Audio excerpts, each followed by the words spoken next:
رسول اللہ صلی اللہ علیہ وسلم انہا ستکون فتنۃ، ان قریب ایک بہت بڑا فتنہ رونما ہوگا۔ حضور نے خبر دی فتنے کی۔ حضرت علی فرماتے اس پر میں نے عرض کیا، قلت، میں نے عرض کیا، مل مخرج منہا یا رسول اللہ، اے اللہ کے رسول اس سے نکلنے کا راستہ کون سا ہوگا؟ دیکھیے یہ لکھا ہوا ایگزٹ، نکلنے کا راستہ، اور عام طور پر آپ نے دیکھا ہوگا بڑے ہالز میں یہ سرخ روشنی ہوتی ہے، اس میں اس کا اہتمام کیا جاتا ہے کہ اگر خدا نہ خواستہ کو حادثہ ہو جائے لوگوں کو معلوم ہو نکلنے کا راستہ کون سا، یہ مخرج ہے۔ حضور نے خبر دی کہ فتنہ ہوگا۔ تو دیکھیے میں ایک بات عرض کیا کرتا ہوں، ذرا توجہ کیجئے، ہمارا حال کیا ہے؟ ہم بڑے ریشنلسٹ قسم کے لوگ ہیں، یہ زمانہ ریشنلزم کا ہے۔ اگر ہم ہوتے تو کیا پوچھتے؟ وہ فتنہ کیا ہوگا، کیوں ہوگا، کہاں سے آئے گا؟ ہمارے سوال یہ ہوتے ہیں، کب آئے گا، کیوں، کہاں، کب، کیسے؟ ان سب کی حیثیت علمی سوالات کی ہے۔ بھائی کب آئے گا ایک علم ہے، کیسے آئے گا علم ہے، کہاں سے آئے گا علم ہے، لیکن اصل جو عملی اعتبار سے اہمیت والی شے ہے، بچاؤ کا راستہ کون سا ہوگا محمد الرسول اللہ، یہ بتائیے ہم۔ مل مخرج منہا یا رسول اللہ، حضرت علی نے یہ نہیں پوچھا فتنہ کیا ہوگا، کہاں سے آئے گا حضور، کیوں آ جائے گا، کب آ جائے گا، نہیں، مل مخرج منہا یا رسول اللہ، اے اللہ کے رسول یہ بتائیے کہ جب وہ فتنہ رونما ہوگا تو نکلنے کا راستہ کون سا ہوگا؟ اس کا جواب ہے، ارشاد فرمایا محمد رسول اللہ نے، کتاب اللہ، اللہ کی کتاب ہے وہ مخرج، یہ کتاب ہے کہ جس کو تھامو گے تو فتنوں سے محفوظ رہو گے۔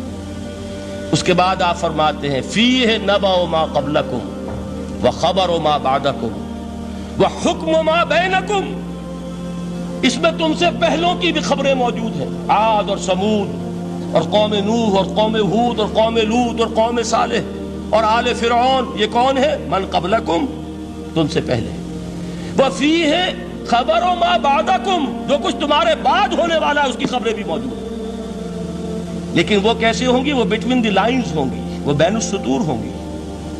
ان کے لیے انسان کو، آپ کو معلوم ہے ایک عبارت میں سطور ہوتی ہے اور ایک درمیان میں ہوتا ہے، ان کے کچھ لکھا ہوا نہیں ہوتا۔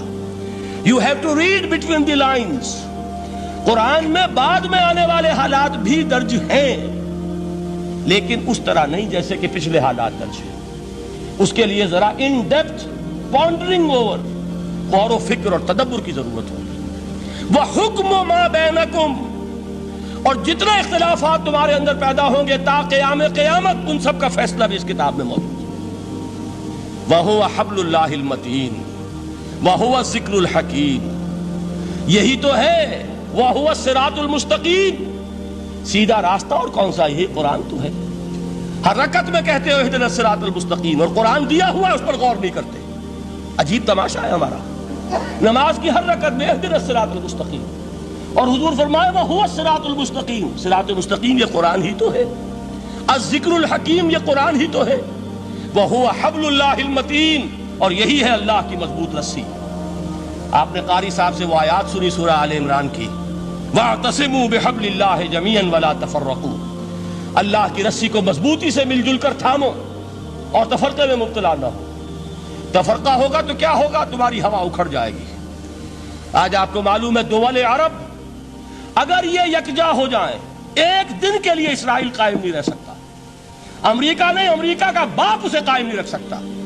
اگر امت عرب ہی جمع ہو جائے، عالم اسلام تو بڑی شے ہے، جو وسائل ان کے پاس ہیں، جو اللہ تعالیٰ نے ان کو نعمتیں عطا فرمائی ہیں، لیکن افتراق، انتشار، اختلاف، جتھے بندی، گروہ بندی، دھڑے بندی، اس نے اسرائیل کا خنجر ان کے سینے میں پیوست کیا ہوا ہے۔ اس لیے کہ فَتَذْهَبَ رِيحُكُمْ، اگر تم اختلاف کرو گے تو تمہاری ہوا اکھڑ جائے گی، آج وہ ہوا اکھڑ چکی ہے۔ تو فرمایا وَاعْتَصِمُوا بِحَبْلِ اللَّهِ جَمِيعًا وَلَا تَفَرَّقُوا، اللہ کی رسی کو مضبوطی کے ساتھ مل جل کر تھامو اور تفرقے میں مت پڑو۔ حضور فرما رہے وہ اللہ کی رسی کون سی؟ هُوَ حَبْلُ اللَّهِ الْمَتِينُ، یہی قرآن ہے اللہ کی مضبوط رسی۔ علامہ اقبال نے کیا خوب کہا ہے، علامہ اقبال نے قرآن اور حدیث کے حقائق کو جس طریقے سے اشعار کا جامہ پہنایا ہے، وہ تو خود کہتے ہیں گوہر دریائے قرآن سفتام، میں نے قرآن مجید کے دریا سے موتی نکال کر اپنے اشعار کے اندر میں نے چن دیے ہیں. میرا کام اور کچھ نہیں ہے. موتی کوئی بھی غواص پیدا نہیں کرتا، دریا کی گہرائی سے نکال لاتا ہے. یہ میری حکمت نہیں ہے جو میرے اشعار میں ہے، یہ میں نے قرآن مجید کے دریا میں غوطہ زنی کر کے اس سے یہ موتی نکالی. گوہر دریائے قرآن سفتم. اب دیکھیے اسی حدیث کے اس ٹکڑے کو کیسے شعر میں لائے ہیں. از یک آئینی مسلمان زندہ است، پے کرے ملت سے قرآن زندہ ہست. مسلمان کی زندگی تو ایک آئین کے بدولت ہے.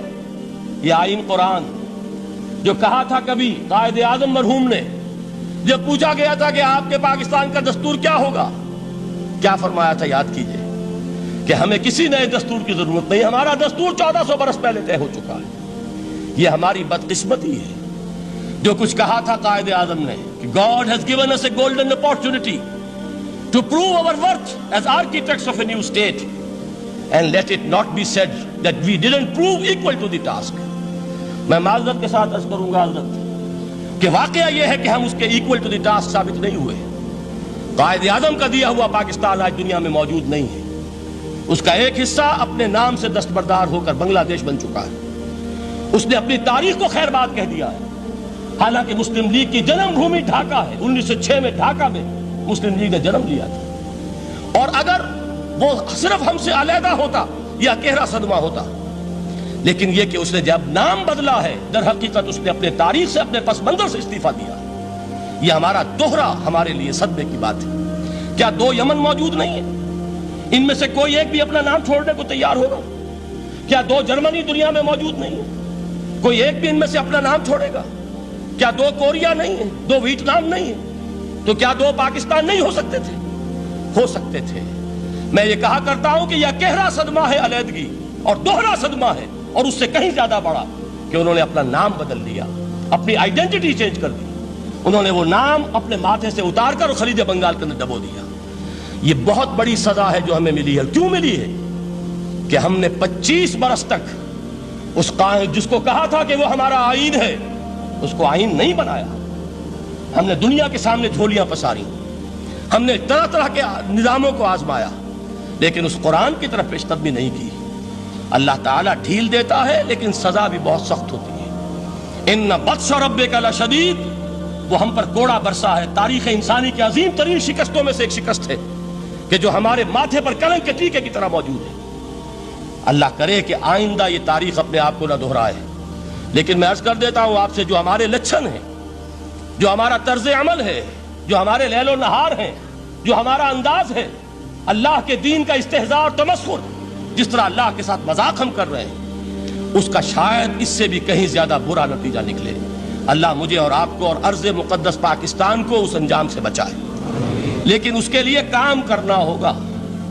صرف کہنے سے بات نہیں بنے گی، کمر کسنی ہوگی. ہمت جو ہے پھر انسان کو اثر نو، ایک نئی تعمیر، ایک عزم، ایک ہاتھ میں قرآن اور ایک میں تلوار لے کر یہ امت پھر دوبارہ میدان میں آئے. بہرحال عرض یہ کرنا تھا. اقبال کہتا ہے از یک آئینی مسلمان زندہ است، پے کرے ملت سے قرآن زندہ ہست. ماں ہما خاک و دل آگاہ اوست، اعتصامش کن کہ حبل اللہ اوست. تامو اس کو مضبوطی کے ساتھ، حبل اللہ یہی قرآن ہے. یہ یک آئینی اور پیکر قرآن کی زندگی، پیکر ملت کی زندگی جو ہے اس قرآن کی بدولت ہے. تو حضور نے کیا فرمایا؟ فتنے سے بچنے کا راستہ کون سا ہے؟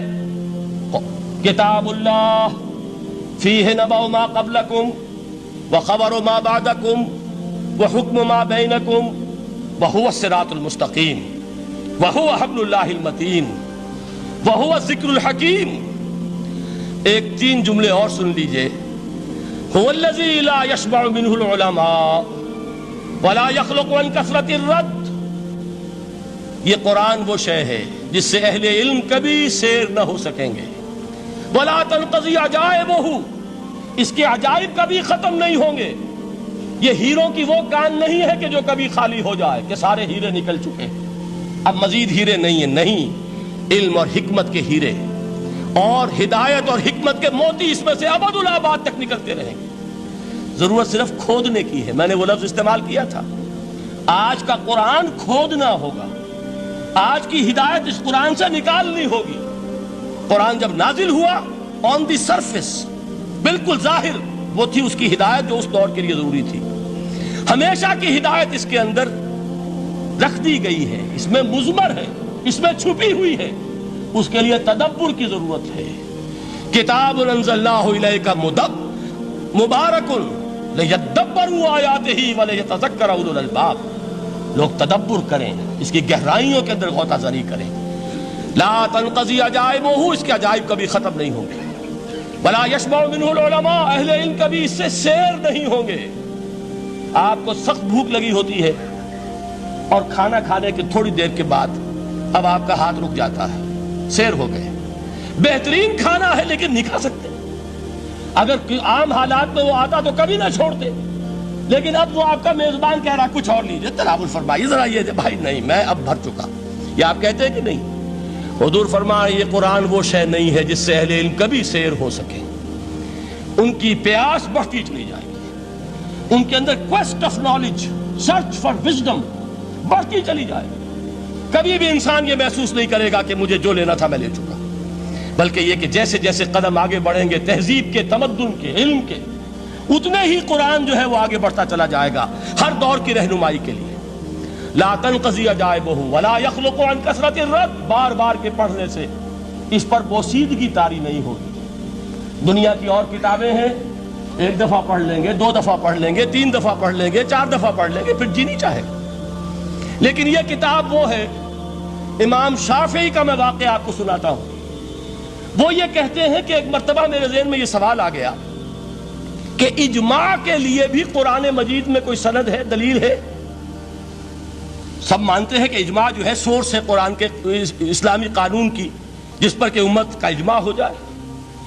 تو کہتے ہیں میں نے 300 مرتبہ قرآن پڑھا اول سے آخر تک، صرف اس دلیل کی تلاش میں۔